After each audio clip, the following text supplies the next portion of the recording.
Let's take you to Ghana now, where at least 12 people have died after torrential rains triggered severe flooding across parts of the country, including the capital, Accra. Emergency services say rescue operations are still underway, with hundreds of people already evacuated from affected areas. Authorities report that unusually heavy rainfall caused widespread flooding, overwhelming drainage systems and disrupting communities. Government officials say relief efforts are being scaled up as the country continues to assess the full extent of the damage.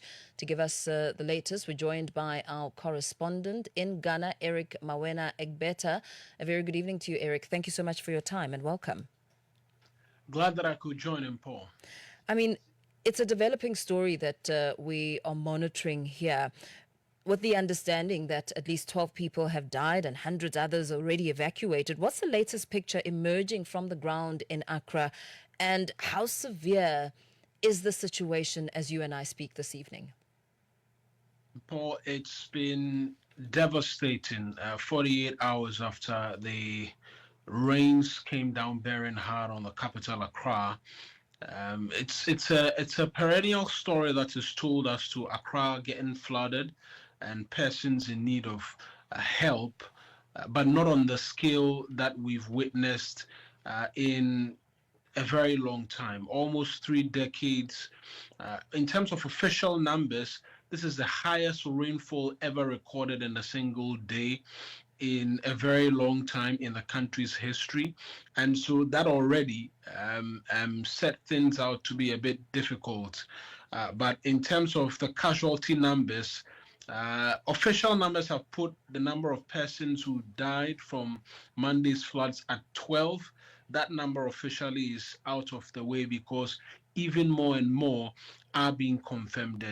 All throughout today, pictures and videos of one of the biggest storm drains in the capital, known as the Odo Drain, has been emerging, where officials from the National Disaster Management Organization, along with other security agencies, are retrieving bodies. We've had bodies retrieved as well from the estuary where these drains meet the sea. Two bodies already retrieved, and many others also reporting retrieving bodies and calling official security agencies to come pick up these bodies. Sure. What we understand is that the numbers could reach 40 by the time official work is done today, and even more persons are still out there in search of loved ones. While I was at work today, even we had family members who were moving from one point of estuary to another in search of the body of their loved one who'd been washed away, because the body had not turned up yet, and they were hoping they could go ahead and begin looking for it before they can begin seeing pictures of it on social media, forcing them to move towards that direction. And so that epitomizes really what has played out in the capital since Monday's rains. It's been difficult, devastating. We're talking about 75,000 plus persons affected as a result of this, and some displaced. We understand more in excess of 40,000 persons have been displaced. When the Interior Minister was providing numbers yesterday, they were being charitable with the official numbers in terms of death, because confirmations have to come through before numbers Yes. are put. But what we can say is that those numbers go well in excess of 12, and it's been difficult for a lot of families, and not just families as well. We're talking businesses, to be very honest, because shops, factories, call it what, completely inundated by flood waters yesterday. And one thing which is emerging from this as well is the possibility of transportation challenges, because a number of vehicles belonging to private road transport operators ended up under the floodwaters yesterday.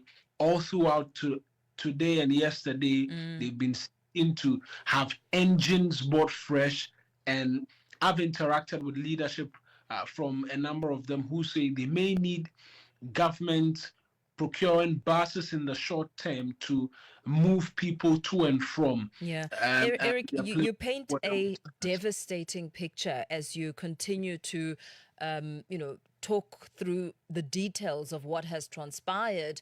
And of course, the sentiment on the ground. I mean, loved ones searching, families searching for their loved ones who may have been swept away.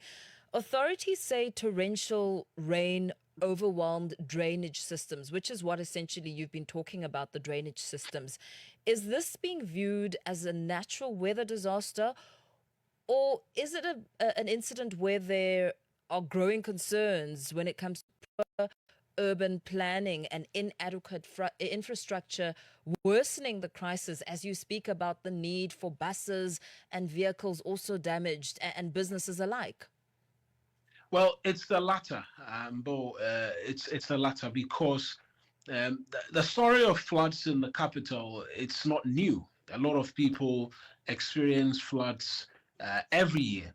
In fact, in recent memory, 11 years ago, on the 3rd of June, in excess of 140 persons died when the capital was inundated by flood waters. And unfortunately, fuel stations had fuel leaking.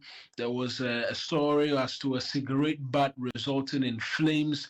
When it happened then, the assurance was that never again should floods and fire destroy lives. On Monday, there was floods, there was fire because at the one of the epicenters where persons were in need of help and there were canoes going around to get help for them.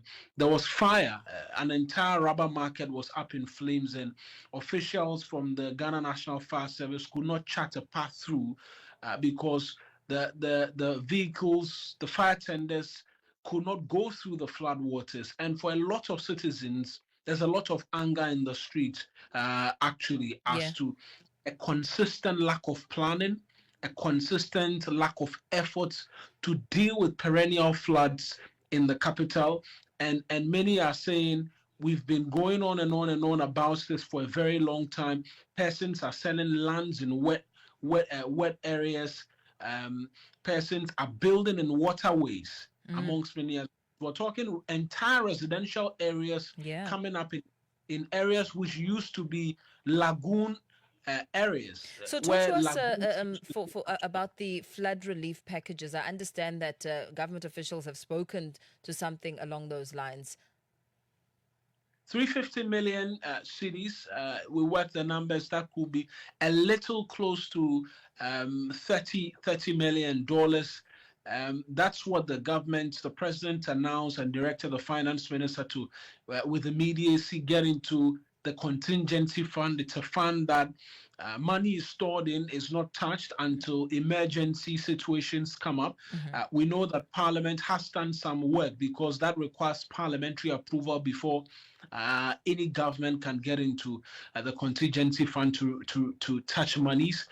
Parliament has done work with speed to approve of the request to have that 300 million, 350 million cedis, which is close to $30 million released. Yeah. And we're expecting that that will begin to provide relief as well to a number of the persons. But as to whether or not it mirrors or comes close to the scale of damage which has been witnessed and the destruction, Mm. that is not quite the case. But for now, to Mhm. provide immediate support, food items, and the likes to persons who've been affected. Thank you very much. A really devastating picture that our correspondent in Ghana, Eric Mawena Egbeta, paints about the situation on the ground. I mean, at the moment, 12 people confirmed dead, but Eric is saying that it could be along the lines of 40 people confirmed dead as the story continues to develop, as the search and rescue and recovery efforts also